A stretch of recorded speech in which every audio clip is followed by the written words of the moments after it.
Guys, welcome back to my channel. मैं आपकी Angira ma'am. ये वीडियो में हम लोग पढ़ेंगे चैप्टर नंबर 5 एसपी का, विच इज़ डिपॉजिट्स।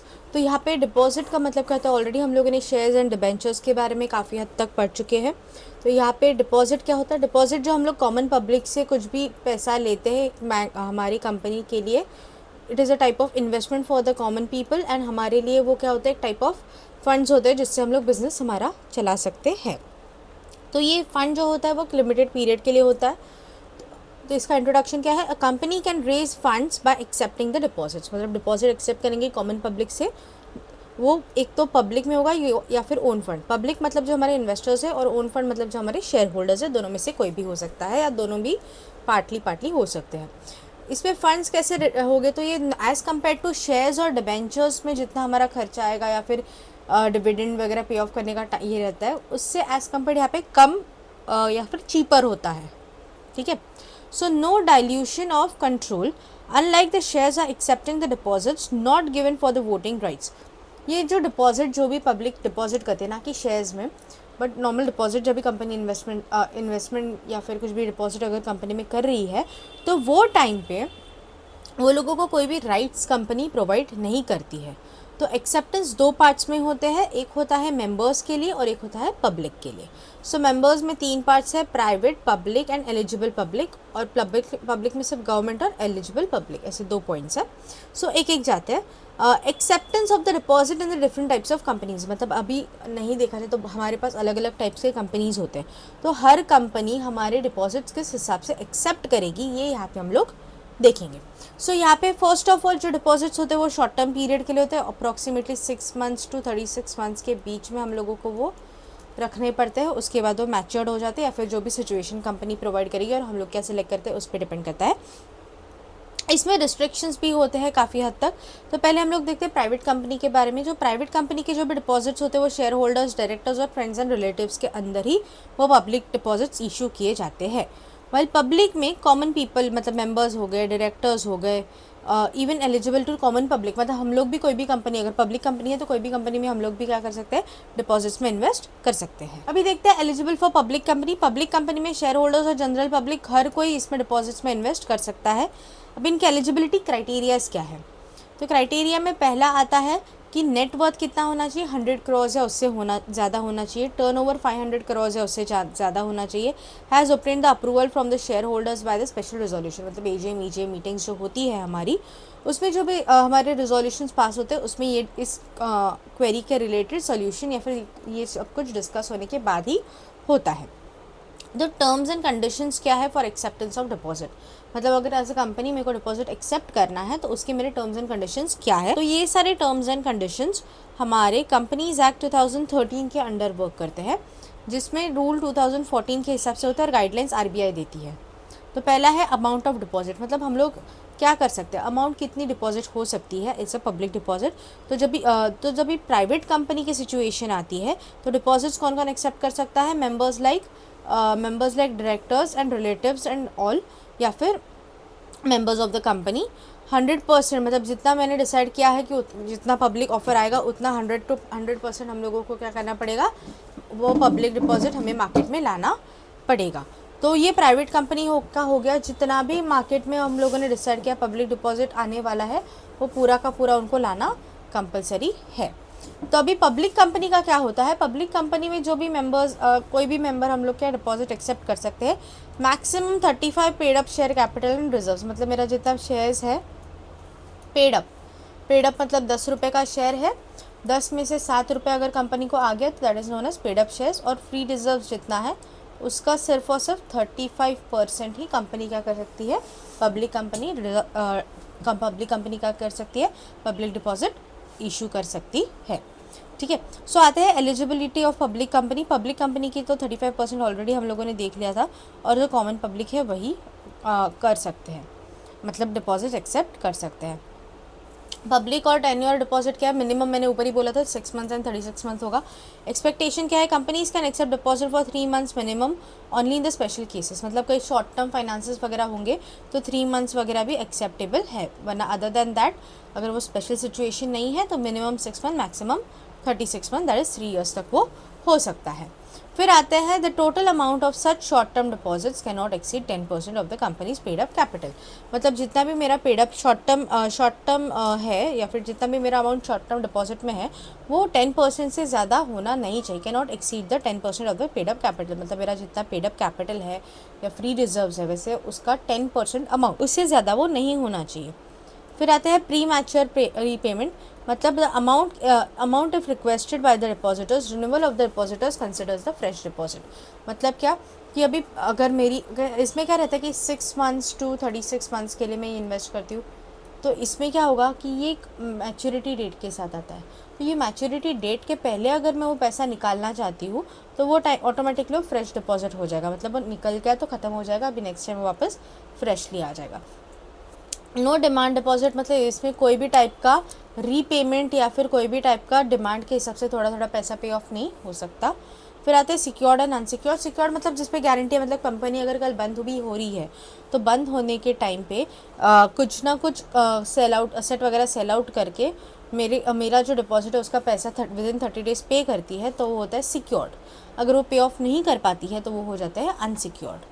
फिर इसके लिए अभी हम लोगों को क्या करना पड़ता है कि जैसे हम लोगों ने शेयर्स में पढ़ा था कि पहले हम लोग अप्लाई करेंगे, फिर आपको अलॉट होंगे, अगर बाद में उसके बाद इंस्टॉलमेंट्स हमारे शुरू होंगे, राइट। सो यहाँ पे भी पहला पार्ट है कि हम लोगों को एप्लीकेशन देना ज़रूरी है। अगर आपको पब्लिक डिपॉजिट या डिपॉजिट में इन्वेस्टमेंट करने हैं तो आप लोगों को क्या करना पड़ेगा, एप्लीकेशन देना पड़ेगा। Secondly joint deposit. Joint deposit मतलब ऐसे नहीं, या तो मैं अकेले के नाम पे भी डिपॉजिट ले सकती हूँ या फिर 2 नाम मैक्स टू मैक्स 3 नाम एट अ टाइम जॉइंटली एक साथ एक डिपॉजिट पैटर्न ले सकते हैं। तो इसमें नॉमिनेशन फैसिलिटी भी है। मतलब अगर आफ्टर मी वो जो डिपॉजिट है उसका उस पर हक किसका है वो जहाँ पे देखा जाता है, that is known as nomination facility. तो नॉमिनी भी हम लोग यहाँ पे डाल सकते हैं। फिर आता है circular of advertisement for deposit. मतलब if the company invites the deposit from the members, मतलब मेंबर्स से अगर कोई भी टाइप का डिपॉजिट वगैरह मांगा जाता है तो वो टाइम पे it is issue the circular, मतलब सर्कुलर इशू करना पड़ेगा। Company invites the deposit from the public से अगर मांग रही है तो वो टाइम पे एडवर्टाइजमेंट देना ज़रूरी है। तो अभी कंटेंट क्या क्या आता है एडवर्टाइजमेंट के, तो हमारी कंपनी की फाइनेंशियल पोजीशन क्या है, सिक्योर्ड एंड अनसिक्योर्ड को स्प्लिट किया जाता है। मतलब सिक्योर्ड मतलब उसके ऊपर कंपनी अगर कल कंपनी की कुछ भी सिचुएशन हो तो खुद के असेट्स वगैरह सेल आउट करके हम जो भी डेप्थ है वो पे ऑफ करेगी। और अनसिक्योर्ड मतलब उसके अगेंस्ट कुछ भी सिक्योरिटी नहीं है, होगा तो मिलेगा वरना नहीं मिलेगा टाइप्स।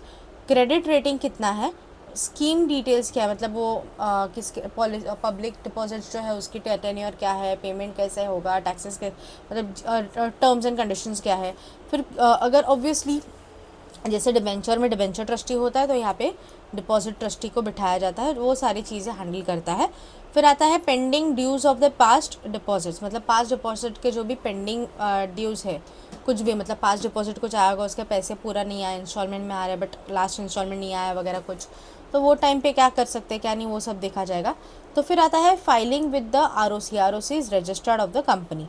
मतलब हम लोग क्या करेंगे, अगर सर्क्यूलर है या एडवर्टाइजमेंट है वो कंपनी हम लोगों ने दिया है रिगार्डिंग द डिपॉजिट्स, तो वो हम लोगों को रजिस्टर करना ज़रूरी है। फिर आते हैं इशू ऑफ सर्क्यूलर। मतलब रजिस्टर होने के बाद वो सर्क्यूलर या फिर वो एडवर्टाइजमेंट हम लोग ओपन करेंगे या फिर विदिन 30 डेज़ हम लोग क्या करेंगे, इशू करवा देंगे। इसमें जितने भी हमारे इन्वेस्टर्स हैं या डिपॉजिटर्स हैं उन सबको ये रजिस्टर्ड पोस्ट, स्पीड पोस्ट या फिर ईमेल से भेजा जाता है। पब्लिक में इंग्लिश न्यूज़पेपर और जो भी जहाँ पे भी हमारी कंपनी रजिस्टर, सपोज महाराष्ट्र में है तो महाराष्ट्र का रीजनल लैंग्वेज इज़ मराठी, तो मराठी न्यूज़पेपर, इंग्लिश न्यूज़पेपर में उसका क्या होगा, न्यूज़ दिया जाएगा, एडवर्टाइजमेंट दिया जाएगा। फिर आता है validity of the circular advertisement. मतलब अगर आज मैंने एडवर्टाइज़ किया तो वहाँ से आगे जाके 6 मंथ तक क्या करना पड़ेगा, वो एडवर्टाइजमेंट रेडी होगा या फिर until the next AGM meeting which ever is earlier. मतलब अभी फॉर एग्जांपल ले लो कि मैंने अभी आज मैंने एडवर्टाइजमेंट दे दिया, तो आज से आगे 6 मंथ्स का टाइम पीरियड है। लेकिन अगर उस 6 मंथ्स के पहले सपोज आफ्टर 3 मंथ्स मेरा AGM मीटिंग अगर होता है तो मेरी वैलिडिटी ऑटोमेटिकली 3 मंथ्स पे हो जाएगी क्योंकि वो अर्लियर है। फिर आता है appointment of deposit trustee. Deposit trustee हम लोगों को अपॉइंट करना ज़रूरी है।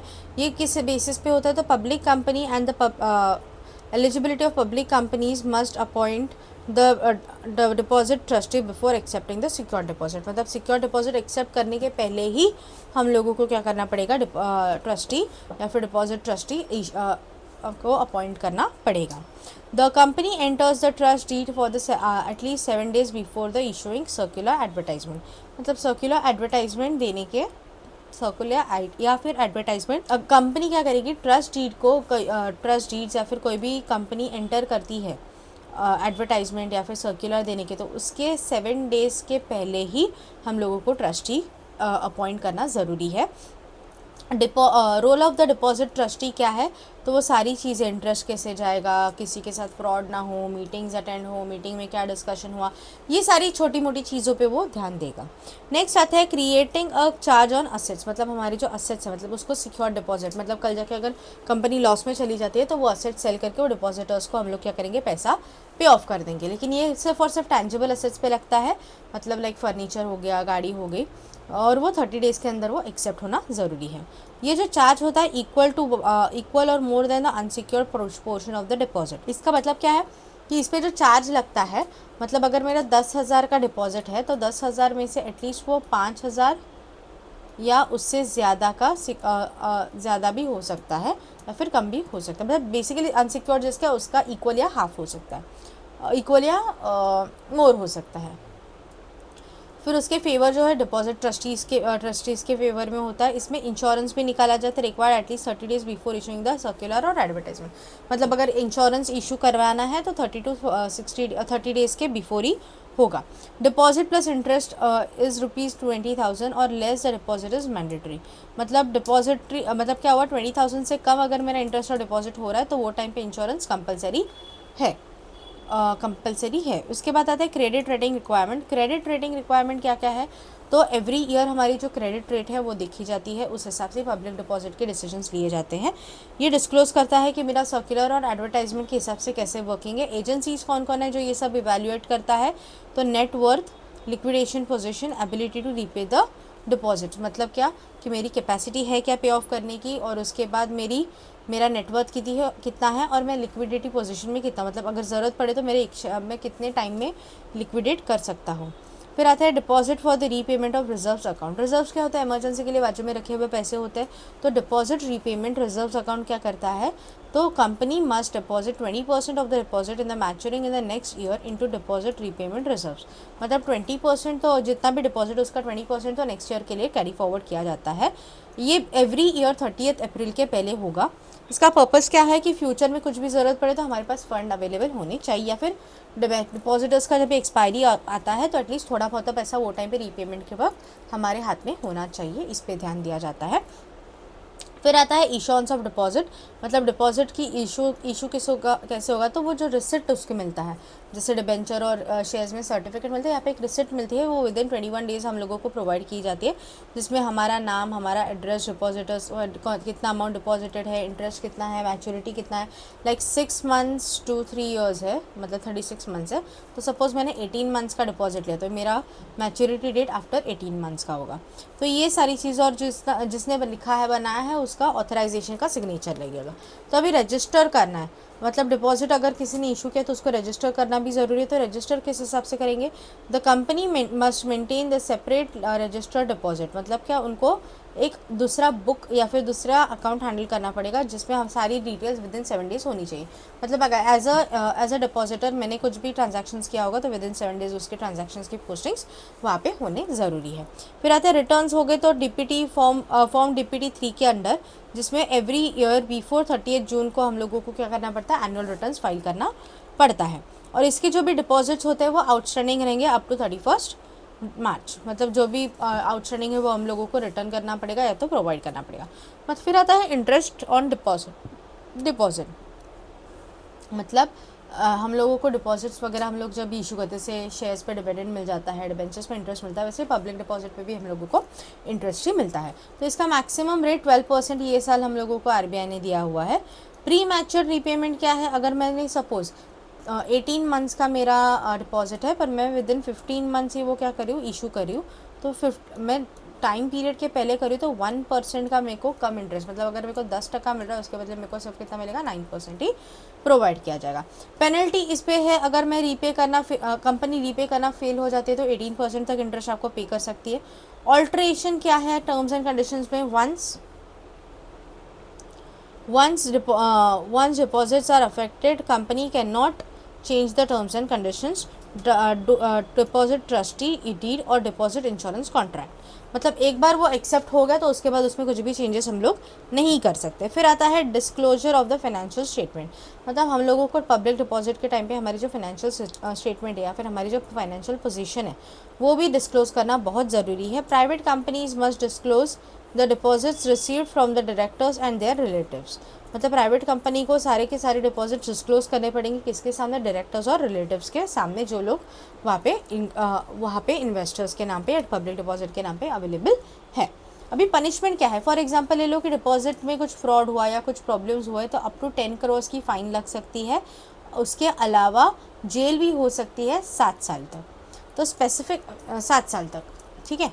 सो नेक्स्ट आते हैं specific law, state specific law of Maharashtra. मतलब महाराष्ट्र में इसके क्या लॉज है या फिर क्या रूल्स है. अभी ऊपर देखा कि बाबा पब्लिक डिपॉजिट क्या होता है, प्राइवेट में या वगैरह सब लोग किस हिसाब से इशू करते हैं, इसकी एलिजिबिलिटी क्या है, क्राइटेरिया क्या क्या है, किस हिसाब से वो वर्क करता है, वो अलॉट कैसे किया जाता है, कितना परसेंट. जैसे कि प्राइवेट होगा तो 100% होना चाहिए, पब्लिक होगा तो 35%. एजीएम मीटिंग्स, फिर अगर हम लोगों ने अगर डिपॉजिट लिया है तो वो हर साल अप्रॉक्सीमेटली अप्रैल में वगैरह उसके रिटर्न्स फाइल करने रहते हैं. फिर एडवर्टाइजमेंट सर्कुलर जिसका टाइम पीरियड 6 मंथ्स का होता है, बट उसके पहले अगर एजीएम मीटिंग होती है तो वो उसका मैच्योरिटी डेट हो जाएगा. तो ये सारी चीज़ें हम लोगों ने पढ़ी थी. इसमें अभी आगे महाराष्ट्र में उस लॉ का क्या स्पेसिफिकेशन है या हमारे स्टेट में किस हिसाब से वो वर्क करता है. तो ये सारी की सारी चीज़ें हमारे protection of interest depositors act 1999 के अंडर आते हैं. इसमें हमारे महाराष्ट्र के फेस एडिशनल पेनल्टीज़ वगैरह भी आते हैं. इसकी प्रोसीजर क्या है? तो पहला है, इसको भी स्टेप बाय स्टेप हम लोग इसको, प्रोसीजर इज़ वेरी इंपॉर्टेंट करके जाना. होल्ड बोर्ड मीटिंग्स, मतलब पहली बात तो हम लोग मीटिंग अरेंज करेंगे कि हम लोगों को पैसों की ज़रूरत है तो we are planning to apply for a public deposit जो मार्केट में आएगा और कॉमन पीपल या फिर जो रिलेटिव्स वगैरह वो परचेस करके हम लोगों को फंड्स वगैरह प्रोवाइड होगी. तो ये सारी चीज़ें मीटिंग में डिस्कस होगी. तो उसमें अमाउंट कितना है, इंटरेस्ट कितना रहेगा, कब आएगा, कब जाएगा, जनरल मीटिंग कैसे होगी, ये सारी अप्रूवल दिए जाते हैं. चलो, अभी मीटिंग अरेंज किया तो अभी वो मीटिंग अरेंज किया तो मीटिंग अटेंड भी करना पड़ेगा, मतलब होल्ड भी करना पड़ेगा. मतलब कुछ ना कुछ चेंजेस करने हैं या कुछ रजिस्ट्रेशंस करने हैं या कुछ होगा, मतलब एज़ पर द डिस्कशन, तो वो चेंजेस करके वापस सेकेंड टाइम एक मीटिंग होगा. तो पहले मीटिंग हुआ, उसके बाद डिस्कस हुआ, वो डिस्कस करके उन्होंने सोचा कि कुछ तो चेंजेस करें तो वो चेंजेस किए. अभी एक वापस मीटिंग होगी. अभी ये मीटिंग में सारी चीज़ें डिक्लेयर करके बाद में वो लोग फाइनल डिसीजन लेंगे. फिर आएंगे अपॉइंटमेंट ऑफ बैंकर. अभी मैंने बोल दिया चलो बाबा, पहली मीटिंग ली, उन्होंने बोला थोड़ा बहुत चेंजेस करो, कर लिया. वापस एक मीटिंग हुई, वापस सारी चीज़ें अप्रूव हो गई. अप्रूव होने के बाद अभी मेरे को ना बैंकर देखना पड़ेगा जो मेरे सारे डिपॉजिट्स हैंडल करेगा, जिस बैंक के अकाउंट में मेरे सारे डिपॉजिट्स के डिटेल्स या फिर सारे डिपॉजिट के पैसे आ जाएंगे. फिर उसके बाद आता है क्रेडिट रेटिंग, जो सेबी के अंडर रजिस्टर्ड सेबी के अंडर हम लोगों को क्रेडिट रेटिंग सिस्टम बहुत इंपॉर्टेंट है. और एडवर्टाइजमेंट जो हमें मेंशन की गई थी 2 पेपर में होती है, एक तो होता है इंग्लिश और एक होता है रीजनल लैंग्वेज. तो ये सारे क्रेडिट रेटिंग ये सब पार्ट्स में होती है. ये इतना इंपॉर्टेंट नहीं है बट ठीक है. That is CRI, SIL, ICRA, care rating और इंडिया रेटिंग्स ऑफ रिसर्च. ये सब ग्रुप्स है जो ये सब क्रेडिट रेटिंग वगैरह चेक करते हैं. फिर आते हैं अपॉइंटमेंट ऑफ डिपॉजिट ट्रस्टी. अभी चलो काम हो गया, रजिस्ट्रेशन हो गए, बैंकर्स देख रहे, अभी ट्रस्टी भी देखना पड़ेगा ना जो ये सारी चीज़ें हैंडल होगी. तो एडवर्टाइजमेंट देने के 7 दिन के पहले वो लोगों को क्या करना पड़ेगा, ट्रस्टी अपॉइंट करना पड़ेगा. उसके बाद आता है टेक डिपॉजिट इंश्योरेंस, मतलब इंश्योरेंस निकालो वापस. इंश्योरेंस भी एडवर्टाइजमेंट के 30 डेज़ पहले तो मिनिमम लेना ही पड़ेगा कि बाबा कल जाके कुछ होता है तो insurance company can pay of the money. फिर आते हैं फाइल द एडवर्टाइजमेंट. एडवर्टाइजमेंट अभी पास हो जाएगी 2 लैंग्वेजेस में 30 डेज़ के अंडर. फिर आते हैं पब्लिक एडवर्टाइजमेंट. पब्लिक मतलब एक वो न्यूज़पेपर एंड वल्नरेबल, वही सेम चीज़ रिपीट है. फिर आते हैं upload the advertisement on the company website. अब अगर मैंने एडवर्टाइज़ किया है कि मेरे को पब्लिक डिपॉजिट इशू करना है तो वो टाइम पे पब्लिक डिपॉजिट इशू करते वक्त वो जो एडवर्टाइजमेंट मैंने दिया होगा वो हमारे कंपनी के वेबसाइट में भी पोस्ट होना कंपलसरी है. तो उसके बाद आता है collect the application forms from the depositors money. मतलब जैसे हम लोग कॉलेज में जाते हैं एडमिशन के लिए और हम लोग अप्लाई करते हैं तो वैसे ही यहाँ पे भी अप्लाई किया जाता है और इसके एप्लीकेशन फॉर्म जो होते हैं वो कलेक्ट किए जाते हैं. उसके बाद जिनको अगर डिपॉजिट देना है, फॉर एग्जांपल ले लो कुछ 10 लोग हैं, 10 में से मैंने सोचा 8 लोगों को दे सकते हैं तो उनको मैंने सिलेक्ट किया और उसके बाद विदिन 21 डेज़ हम लोगों को पैसे रिसीव होने चाहिए. उसके बाद उनको मिलता है एक रिसिट। रिसिट जैसे कि शेयर सर्टिफिकेट हो गया, डिबेंचर सर्टिफिकेट हो गया, यहाँ पे एक रिसिट मिलता है। तो रिसिट में क्या क्या आता है, तो डिपॉजिटर का नाम, अमाउंट, इंटरेस्ट, ये सारी चीज़ें। फिर आते हैं create a charge on asset.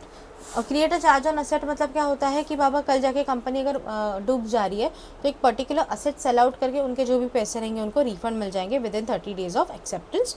फिर उसके बाद इसमें जो भी हमारे अनसिक्योर्ड रहता है कि बाबा कंपनी के पास अगर पैसा मिला तो आपको पैसा मिलेगा, वरना मे भी नहीं भी मिल सकता, वो पब्लिक डिपॉजिट में बहुत रेयरेस्ट सिचुएशन है।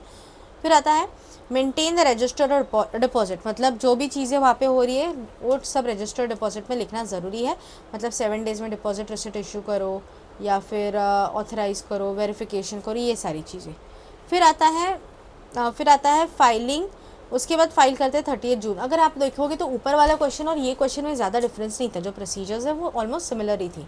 फिर वापस देखो अभी ये ये जो प्रोसीजर हम लोगों ने देखी थी, procedure accepting from the public deposits हम लोग जब भी एक्सेप्ट कर रहे हैं, अभी सेम प्रोसीजर है, पूरा सेम है, कुछ भी इसमें चेंजेस नहीं है। बट एक बार हम लोग ओरली गो थ्रू कर लेते हैं, ठीक है। सो यही प्रोसीजर जो है सेम रिपीट हो जाती है हमें, ये हो गया, ये हो गया, ये हो गया मेंबर्स के लिए, ठीक है। सो देखो वापस वही होगा, बोर्ड मीटिंग देखो, बोर्ड मीटिंग में सारे स्केड्यूल करो चीज़ें, उसके बाद होल्ड करो, जो चेंजेस बोले वो ख़त्म करो, वापस एक बार बोर्ड मीटिंग दे दो और वापस सब कुछ फाइनलाइज़ करो।